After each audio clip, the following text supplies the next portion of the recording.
Hello everyone, welcome to my channel. तो तक हम लोग 10th सीबीएसई का केमिस्ट्री पढ़ रहे थे। 10th सीबीएसई का केमिस्ट्री, ठीक है। टॉपिक का नाम है metal and non metal. Metal and non metal, ठीक है। तो अभी नेक्स्ट टॉपिक है अपना प्रिवेंशन ऑफ कोरोजन। पिछले क्लास में क्या बताया था, कोरोजन के बारे में ना। तो अभी पढ़ेंगे prevention of corrosion. Prevention of corrosion. तो rusting of iron can be prevented by painting, oiling, greasing, galvanising, chrome plating, anodising और मेकिंग एलॉय। तो रस्टिंग ऑफ आयरन को कैसे बचा सकते हैं जी? By painting. The rusting of iron can be prevented by painting, oiling, greasing, ठीक है, और galvanising, comma chrome plating. Next है एनोडाइजिंग, और मेकिंग एलॉय, ठीक है। इसको हम लोग प्रिवेंशन ऑफ कोरोजन बोलते हैं।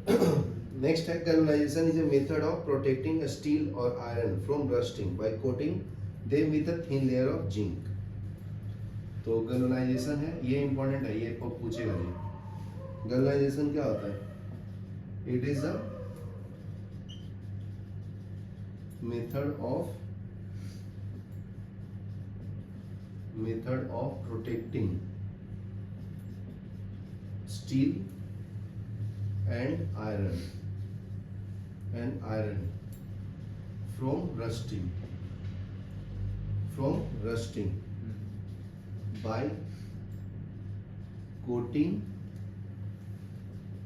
them with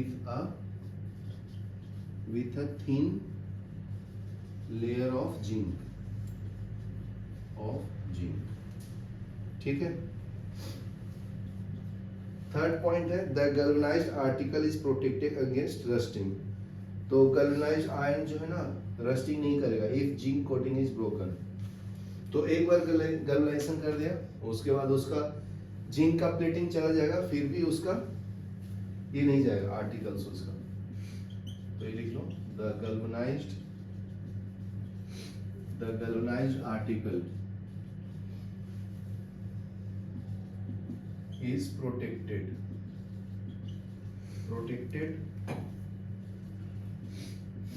against rusting even if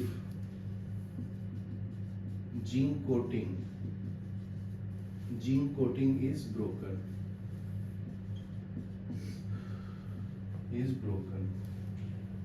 ठीक है। तो जिंक कोटिंग ब्रोक भी हो जाएगा, उसको हम लोग गैल्वेनाइज्ड आर्टिकल बोलते हैं, ठीक है। नेक्स्ट है एलॉइंग। नेक्स्ट पढ़ेंगे हम लोग। एलॉइंग इज अ वेरी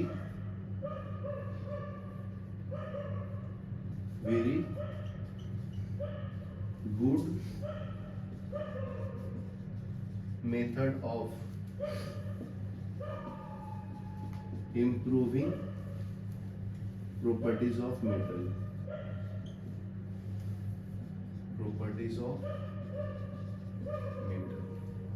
ठीक है। एलॉइंग क्या है? गुड मेथड है to improve the properties of metal. We can get the desired properties of by this method. तो एलॉइंग मतलब क्या होता है? एक मेटल में दूसरे मेटल को मिक्स करना, ठीक है। तो इससे हम लोग उसकी प्रॉपर्टी को इम्प्रूव कर सकते हैं, ठीक है। The desire property by this method. तो लिख लो, तो जैसा प्रॉपर्टी चाहिए वैसा तुम ऑब्टेन कर सकते हो। We get desired properties by this method. ठीक है. For example iron is the most widely used metal. तो सबसे ज्यादा कौन सा मेटल हम लोग यूज करते हैं डेली लाइफ में? Iron. Iron is most widely used metal. ठीक है. But it is never used in pure state.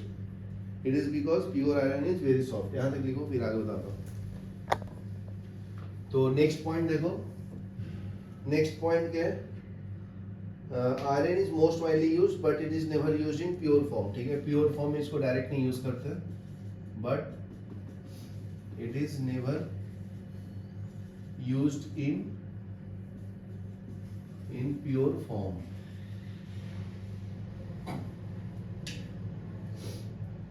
या pure state. This is because very pure iron is very soft and stretches easily when hot. ठीक है. क्योंकि ये soft होते हैं ना. This is because pure iron is very soft and stretches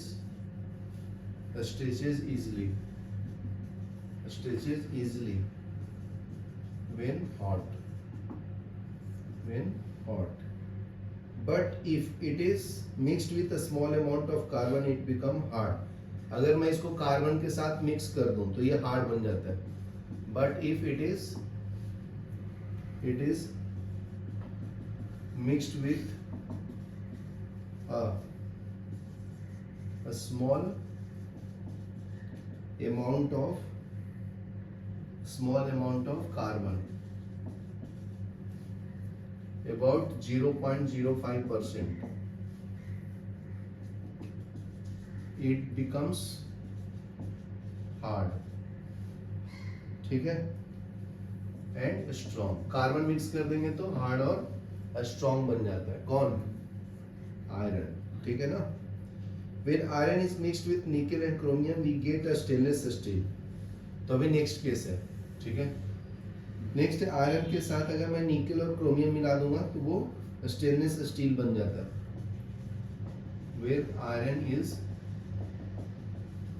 mixed with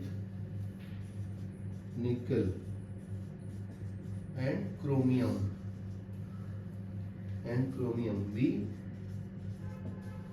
we get stainless steel which is hard and does not rust.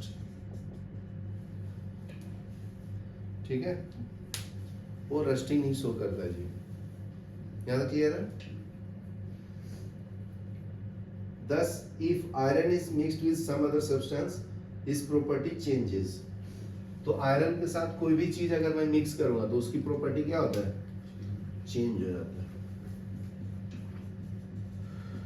Thus, if iron is mixed with some other substance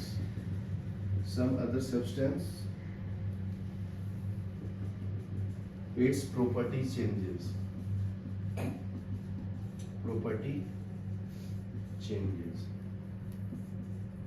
ठीक है. In fact, properties of any metal can be changed if it is mixed with other substance. In fact,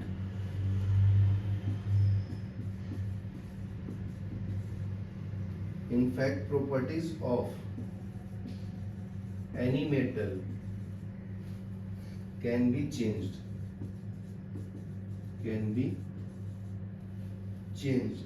if it is mixed with some other substance. Other substance. ठीक है, कोई भी metal का property change हो जाएगा जी अगर उसके साथ दूसरा मेटल मिलाएंगे तो। ठीक है ना, मिक्सचर बन गया ना वो, इसके कारण। ठीक है, तो देखो द सब्सटेंस एडेड में भी मेटल और नॉन मेटल। तो सब्सटेंस मेटल भी हो सकता है और नॉन मेटल भी हो सकता है। जैसे देखो यहाँ पे कार्बन को मिक्स किया, तो कार्बन क्या है आपका, नॉन मेटल है, तो मेटल के साथ नॉन मेटल मिला ना। ठीक है, तो ये भी लिख लो, लिखना है तो द सब्सटेंस एडेड में B a metal or more metals and alloy is a homogeneous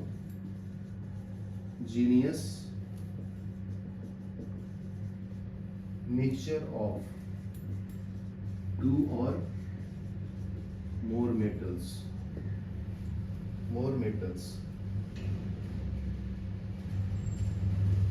two or more metals या non metal and a non metal. ठीक है, मेटल भी मिक्स कर सकते हैं, नॉन मेटल भी मिक्स कर सकते हैं। It is prepared by first melting the primary metal, then dissolving the other metal in a definite proportion, then it is cooled to a room temperature। ठीक है, पहले मेन मेटल को mix करते हैं, उसके बाद जो मिक्स करना है ना उसको मिलाते हैं। यहां तक लिखो, फिर नेक्स्ट बताता हूं। Melting the primary metal, it is prepared by first melting primary metal and then dissolving other element in it is definite proportion। ठीक है, तो पहले मेटल करते हैं, स्टार्ट किया। ठीक है ना, पहले जो मेन मेटल है उसको हम लोग मेल्ट करते हैं, फिर दूसरे मेटल को फिक्स प्रोपोर्शन में डालते हैं। ठीक है, it is then cooled at room temperature,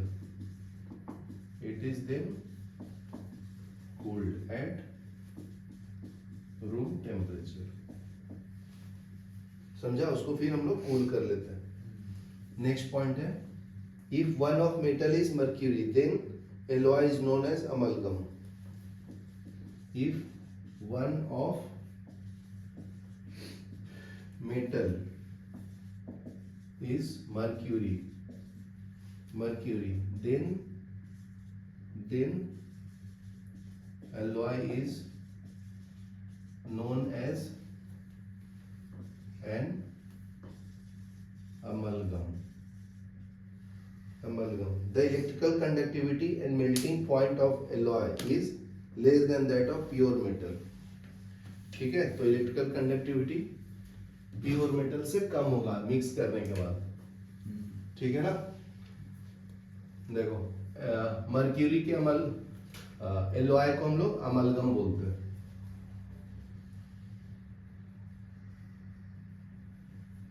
next point देखो, the electrical conductivity and melting point of an alloy is less than that of pure metals। ठीक है, for example brass is an alloy of copper and zinc। for example brass is an alloy of copper and zinc। ठीक है। दूसरा है bronze, तो ये याद कर लेना जी। ब्रास किसका कॉम्बिनेशन है? कॉपर और जिंक का। ब्रोंज किसका है? एन alloy of क्या? Bronze in alloy of copper and tin, of copper and tin, ठीक है। उसको हम लोग Cu and Sn लिखते हैं। Has a low melting point,